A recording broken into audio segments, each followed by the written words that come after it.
For 29 years, the world believed that Sister Miriam and her 4 fellow sisters disappeared forever on a stormy September night in 1988. Some said we were dead. Some believed we had secretly run away with men. But the truth, the real truth, is darker than anything anyone could have imagined. I am Miriam. I am 71 years old now. And today, after almost 3 decades of living in the shadows, for the first time, I will tell you the real reason why 5 young women climbed over the monastery walls and vanished completely from their old lives. This is not simply a story about a shaken faith. This is a story about the devil hiding behind walls that looked holy. A story of 5 women who had to abandon everything to escape a private hell. If you are listening to this from anywhere in the world, please leave a comment and subscribe to the channel. Because no matter how painful it is, there are truths that must be told. No matter how heartbreaking, there are stories that must be heard. And this story might change how you see faith, strength, and the price of truth. If you're ready, I will begin. Because what I'm about to tell you are things I was forced to keep silent for many long years. My childhood, my silence, and my entry into the monastery. Since childhood, I had always been introverted, someone who preferred observing over speaking. I paid more attention to the shadows in people's eyes than to the words coming out of their mouths. My mother always said, "Miriam, there is something different about you. You see things others cannot." Maybe that's why I was the first to notice the darkness hiding inside the monastery. The only one who saw the shadows behind angelic smiles and memorized prayers. I entered the monastery at age 16, completely by choice. I wanted to serve God with both my body and soul. The first years, I truly believed I had found what I was looking for. The monastery was called the Monastery of Saint Serenity. Grey stone walls, narrow windows, a carefully tended garden, and a chapel that looked like it dissolved into the morning fog. It was like a painting. Our days were simple. At 5 a.m., the bell rang, and we prayed together. Then everyone went to their assigned duties. My duties were mostly the vegetable garden and the kitchen. Every time my hands sank into the wet soil, I felt one step closer to God. We sisters were like a small, tightly bonded family. Sister Helena, 65 years old, responsible for the kitchen.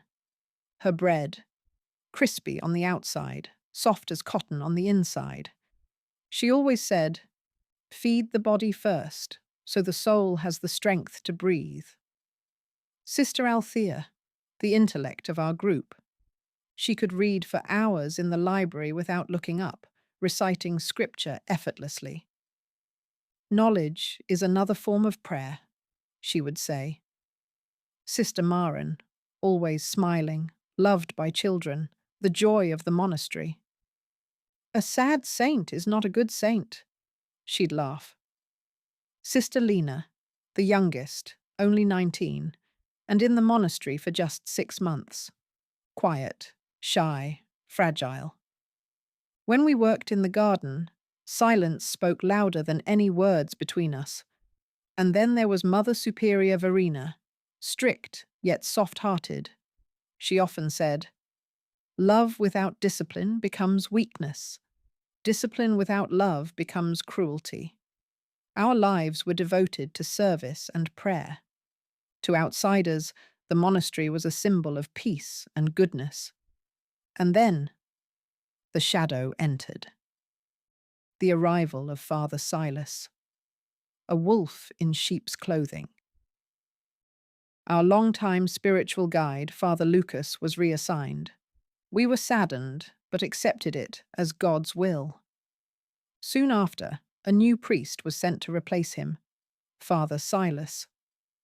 I still remember seeing him at the altar for the first time. Tall, imposing, a deep voice that echoed off the stone walls. The townspeople admired him instantly. On his first visit, he brought small gifts, a book for Althea, a little statue for the chapel, seeds for our garden. From the outside, he looked like the perfect priest, thoughtful, generous, kind.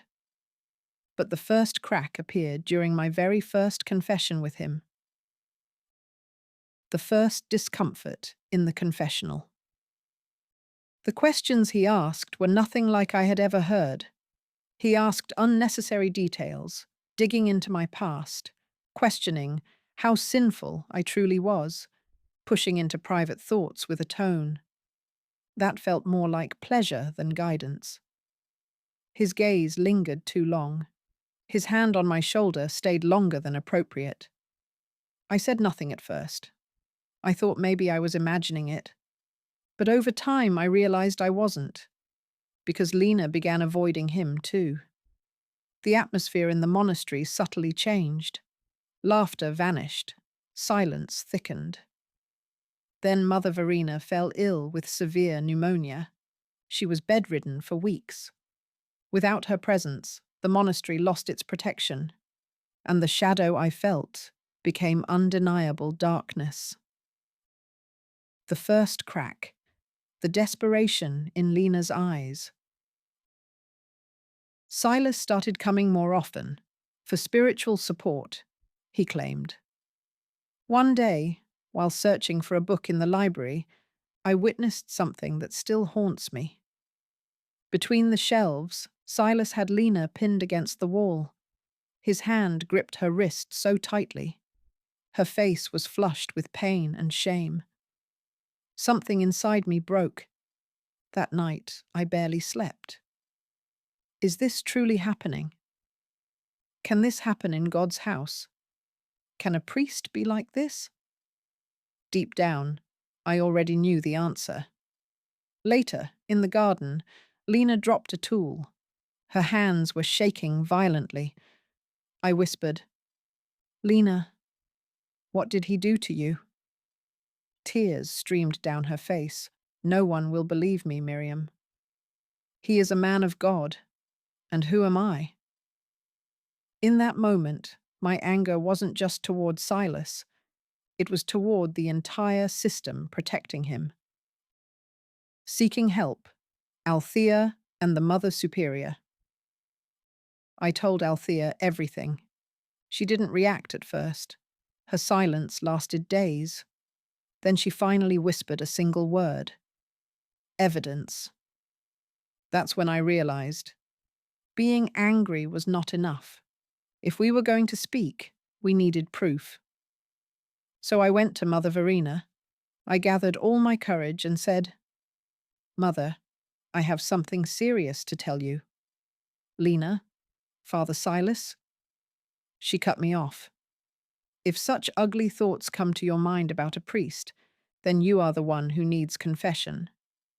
Go kneel in the chapel and ask forgiveness for these sinful thoughts." She accused me of sin, for saying a priest could do harm. At that moment, I understood something clearly. This system was not built to protect us. A desperate attempt. Going to the bishop. As a last resort, I decided to go to the bishop in town. "I need to buy supplies for the sick sisters," I said. An easy excuse, since I often did such errands. I went straight to the bishop's office. I waited for hours. When I finally entered, I told him everything. What he did to Lena, Marin's changed behavior, my own disturbing experiences, dates, times, notes. He listened without much expression. Then he said, "Sister Miriam, these are extremely serious accusations. Father Silas is a respected priest. Are you absolutely certain?" "Yes," I said. "I fear for the safety of my sisters." "I will investigate," he said. "But you must remain silent. A scandal like this could damage the church." I left with mixed hope. But 2 days later, I learned the truth. I hadn't opened a door. I had kicked a hornet's nest. Betrayal. The decision to exile me. 2 nights later, Silas showed up at the monastery at an unusual hour. His usual slimy smile was gone, replaced by pure rage. He spent an hour behind closed doors with Althea. When he came out, she was pale. As he passed me, he leaned in and whispered, "God does not love those who slander his priests." The bishop told me everything. My blood ran cold. Soon after, I was summoned. Silas read the bishop's decision with pleasure. Sister Miriam is to be transferred to a distant monastery in Montana for disobedience and making false accusations against a man of God. It wasn't a transfer. It was punishment, a silencing. And that's when the truth struck me. The church would never protect us. Inside my head, one sentence echoed. We have to leave. Now. The escape plan, whispered between potato crates. That night, in the dim light of the cellar, surrounded by potato crates and old jars, 5 women whispered their desperate plan. Me, Althea, Maren, Lena, and Helena. We have to escape, I said. Althea, if we run away, we will look guilty. Everyone will think we committed a sin. Maren, with a sad smile. They already think that, she said. We will carry their shame, their silence, and their betrayal no matter what. Lena cried silently. Then Helena spoke, her voice steady despite her age. I have lived behind these walls for 60 years. I thought I would die here. But sometimes God wants us to leave, not stay. If escaping is what will save you, then I will go with you. If this is God's will, so be it. We all knew it then. Staying meant dying slowly, but we still didn't know how to escape. Jonah, God's silent help. Jonah Reed was the man who delivered produce to the monastery. Quiet, rough hands, gentle eyes. One day he looked at me and said, "You don't look well, Sister Miriam." "I'm fine," I lied. He shook his head. My late wife used to say I could sense people's burdens. If you or the other sisters ever need help, I will do whatever I can. My heart froze. Why would you say that? I asked. His voice softened. I had a daughter once. She joined a monastery in the north. A priest there hurt her. By the time she told me, it was too late. A painful silence filled the air. I whispered, "We need help, Jonah." "More than you know." After that, we communicated through small notes, hidden between vegetable crates. One note said, "There is a weak section of the back wall. A large oak leans over it. No glass shards there. I will leave an old rope ladder in the bushes." The plan was simple, but dangerous. Wait for a stormy night. Climb the weak wall. Meet Jonah's truck. Leave everything behind. The unexpected ally. Sister Helen. Just before the escape, someone entered the cellar. Old Sister Helen, the one who always defended Silas. "I know what you're planning," she said. We froze. But then she reached into her pocket and pulled out a handful of crumpled bills. "Take this. It's everything I saved from sewing work." I stared at her. "Why are you helping us?" I asked. Tears filled her eyes because I stayed silent for too long. "Other girls suffered before you. I lacked the courage to help them. But maybe I can help you. It's too late for me, but not for you. Go. Stay alive." Her words broke something inside me. Silence wasn't only our burden. Many women in those walls were prisoners of fear. That night, September 17, 1988. Jonah left us a note. Tonight, midnight, rain is coming. We lived the whole day pretending nothing was happening. At midnight, the bell rang 12 times. The sky broke open with rain. We went to the cellar, folded our habits one last time, put on the civilian clothes we had hidden. We looked at each other, not as runaway nuns, but as 5 women choosing life. We stepped out into the storm. Maren threw the knotted bedsheet rope over the wall. I climbed first. My hands slipped on the wet stone. My heart raced, but I made it. Then Maren, then Lena, then Althea. Helena struggled. For a moment, I thought she wouldn't make it. But her hands gripped the top, and the look in her eyes was the look of a woman tearing through decades of chains. We jumped to the other side and ran. Mud, rain, darkness. 5 women running for their lives. We didn't look back. Jonah was waiting. 3 of us squeezed into the front, 2 hid under the tarp in the back. The engine roared.